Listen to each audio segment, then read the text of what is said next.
yeah, I'm here thinking about the new year. It's now January 8th, looking outside. This nice reflective light you're experiencing with me today, right now, is diffused northwest clouds and rain. It's very nice. It's pretty much like this all day. So yeah, what's coming up? Well, I'm gonna make a 8x10 camera. That's probably one of the first projects. So I've got that in the works. I'm just kind of working out the details of that. I don't have a lens that has the image circle that I need for an 8x10. I have two lenses that work great for the 4x5. They would work on the 8x10 if they had the image circle, and that's basically the back end of the lens, how wide that circle is before it sort of vignettes and starts to darken on the edges or just doesn't have a appropriate image circle. So that's the next project, is to get that set up. I've also got a boat project. My parents' boat that they built, gosh, 20, 30 years ago, needs to be refinished, so I might go up there. Thought I'd also mention, oh yeah, my Christmas. So over Christmas, I had my nephew, gosh, how to describe my nephew. He is a knife builder, among other things. So I commissioned I commissioned a knife for my wife from my nephew for Christmas, and it turned out great. So I thought I'd show this off because this thing is incredible. In fact, let me just go. That's about right. So look at the thickness of that. Anyway, it just turned out really, really well. Look at that handle. Oh my gosh. Anyway, so I'm really amazed with his craftsmanship and the attention to detail. So, I mean, this is a maker channel. So I have to say that when I encounter anyone that can make things, I'm just amazed. And it makes me happy. Not just because he's my nephew, but because he makes beautiful work. So anyway, amazing. There is a YouTube channel by Chris DeVoe from Alaska. I think I'm saying his last name correctly. I hope I am. And he started a cutting board business where he would make these beautiful things in his garage and had too many orders and ended up moving into a manufacturing facility, commercial space, and now is building them full time. So anyway, kind of a neat adventure. I put a link in here. He deserves a shout out because it's an amazing journey. You should watch it. I used to manage a company a little over a decade that manufactured, so I love it when people sort of get into that whole recipe of, they get a space, they get machinery, they get new equipment, all the stuff they need, they ramp up. It's kind of an exciting adventure. So anyway, check it out. And after I watched the Chris DeVoe series, I was just curious, like I'd never built an end grain cutting board before, and I thought, okay, I'll go ahead and build one for my wife for Christmas to go along with that knife that I had commissioned. And it's hard. it's to get everything to work. I mean, this is nothing exceptionally beautiful. I mean, it's basically just some Purple Heart cherry and some Purple Heart cherry and what is that? Maple. Yeah. So the tricky part is getting this flat. Your planes will bounce off this stuff. Like, it's end grain. I don't have a low angle jack plane or even planes that, you get them sharp and they just it's so hard that they're not able to make any progress. You can sand it. Well, that's the other thing. Even a palm sander with 60 grit paper, even 40 grit, it just would not work on that material. So that was kind of an interesting project because I'm like, okay, how hard is this? And it's tricky and then to scale up to do that in any sort of quantity. Wow. What I did find that worked really well was a router sled. So that helped me flatten it. So that's just a mechanism where you slide the router back and forth over the material with a guide, a rail, basically, that keeps it exactly the same depth.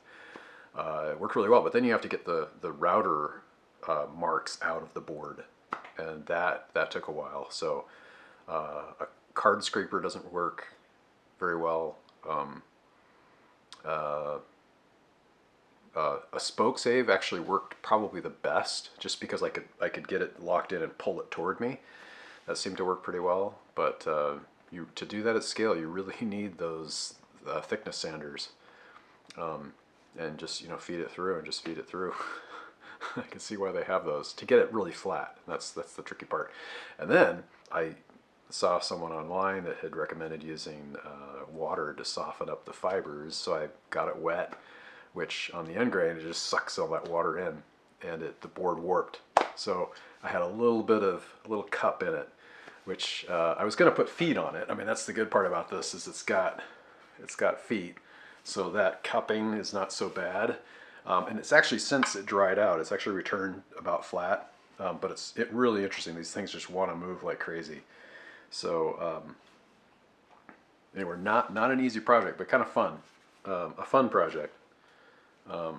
So, all right. So on the 8x10 project, what I have so far is not much, but I've got some film holders.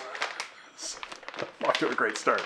So I have film holders, and I have no lens yet, but I have two 4x5 camera lenses, and part of the issue that I've heard comes up with these is the image circle, which is essentially, this is the front of the lens, this is the rear of the element, and image circle is how wide of a usable image this makes for your larger 8x10 negative.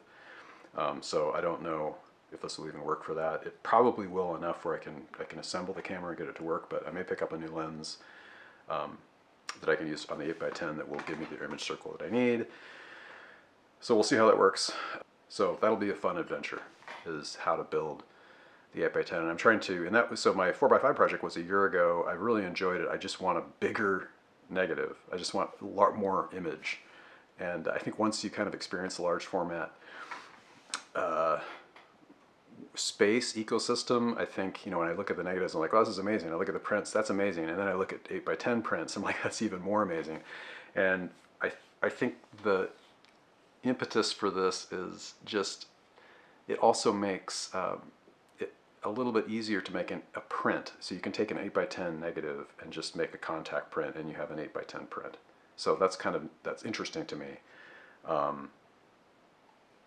With the 4x5, you make a contact print, and it's a 4x5. It's a usable image, but it's small. And I like the idea. Boop, I can develop the film, throw it down, make a contact print. Boom, I have a print. You can also scan them. My local camera store added a drum scanner, which means I can get a drum scan of a negative if you really want the best image possible. It's $100 per image, but if you want to go in there and pixel peep and clean up the image, make it look like $1 million, you can do that. So there's just a lot of possibilities with it. I don't consider myself yet an artist enough to really understand large format photography yet, but I feel like I'm getting there, and it's going to be a fun build to get into this and see how it goes. I'm probably not brave enough to do color photography in the first little bit, just because that gets pretty expensive per unit, and your mistakes can get expensive. But the good thing is the black and white film is not terrible. I'd probably shoot the HP5 Plus 8x10, which is about $200 for 25 sheets, which the money I have in now, if I use this, it's a little over $100 for this. What did I pick? 125, something like that. 150. So $150 into this project. I could probably get started with two film holders. People that I know that do this more than I do, which is not at all, would get, I think, 7 of these as a minimal loadout. So, but I think I can make this work. That's 4 sheets of film right there, and I think I'm sure I can do enough damage to get started. So 150 for that. The lens, I'll probably get something like this. I don't know what size yet, but something that would give me, again, the appropriate image circle for the 8x10, just to get me started. I don't need perfect. I just need something that will give me an idea of whether or not I built the camera appropriately, and if it works. Again, I just want to get it out the door and see what it looks like. and start making some art. So let's say that's $300 for a lens. So $300, 150. So what is that? 450 all in, and then it just becomes, my time, my opportunity cost to build the camera. There's going to be some incidentals for that, materials, bellows, aluminum, whatever I'm going to use, brass, whatever I'm going to use for it. But the good thing about that is out of pocket will be pretty minimal for the Epitang camera, and then it's just down to marginal cost for film and developing and printing.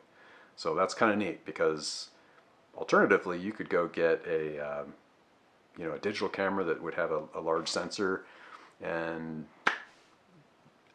you could be $30,000-$40,000 into this with lenses and all this stuff before you're even making a single image. So this part is kind of neat to me, because I can get the camera going, get it off the ground, start making art, and not be in over my head in expenses. So that's, again, kind of the intriguing part about it. So I'll keep you posted with that exciting adventure coming up. That's it.